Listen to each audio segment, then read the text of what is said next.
People keep asking me, please show me the tools that you use to make some of these cool light painting pictures. Okay, step into my garage. We got two basic areas.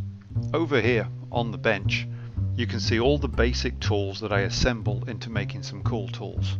I got some smoke bombs, which I use for showing laser lights off, some fuse wire, always handy for blowing stuff up. I've got some sparklers. You attach those to a bit of string, spin them around. Now the camera keeps going out of focus, I apologize. It's a 4/3 thing. I rented it, I don't own it, I don't recommend anyone owns it, it's too slow. I've got EL wire, which I'm in the process of making interesting toys for, subject of another video. This is magnesium shavings. You pick it up off Amazon for 15 bucks and it will blow your hand off. You've got to be very, very careful when using it. So I have all these basic things that I assemble into interesting shapes. And then when I go on site, I load them into this red box. This is some steel wool that's on its way to the beach. And I load everything into this box. And then just go down the beach with my friends and I act crazy and make some patterns. This is a fiber optic kids toy I picked up for a couple of bucks in a penny and dime store. I've got some Christmas tree lights here that I've extended the wires on so I can spin them around. And there's all sorts of stuff. It's all very basic, very simple things. But I also build more complex things. This is a dome making toy. It's a bicycle wheel. I've painted it black. I've attached it to a paint roller handle and I've put 4 or 5 different types of lights around it. Here I just show you 3. And the idea is that you just put it on the ground, spin it around, and it will make a beautiful glowing dome that you can wow and amaze your friends with. Of course, some people prefer discs rather than domes, and that's what this tool does.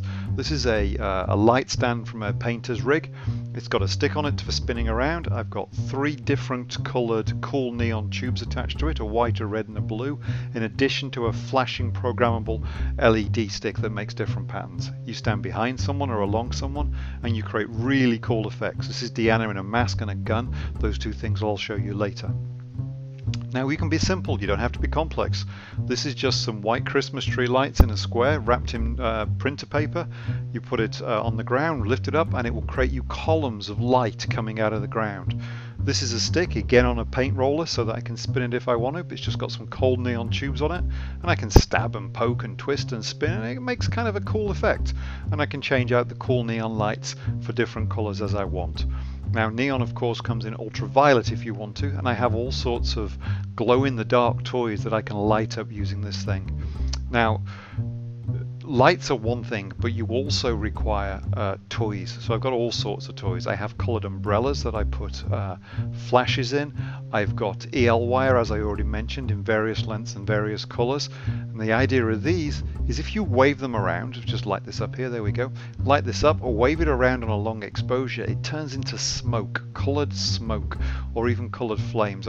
They come in, I don't know, maybe 15, 20 different colours. You just pick them up off the internet. They're powered by 2 AAA batteries. And you can do all sorts of cool stuff. This is me killing myself in a hotel room when I was bored. Now I mentioned steel wool.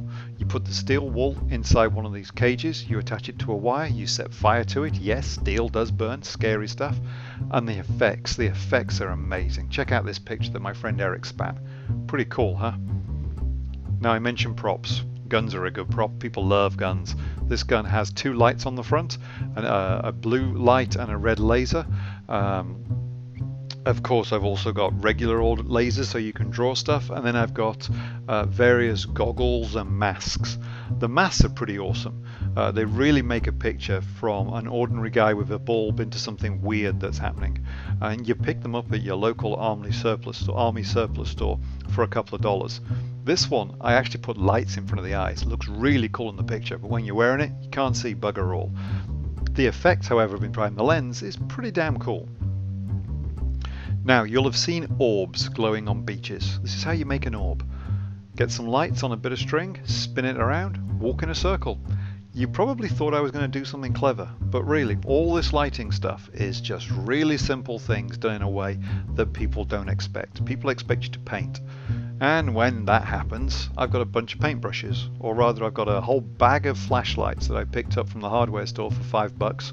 I've put speedlight film on them, put canisters from old film cartridges onto the top just to diffuse the light, and then you can draw in the sky and you can paint. I have dozens more tools that I'll show you in other videos, but for now, Welcome to my garage. Have a look around, enjoy some of the pictures.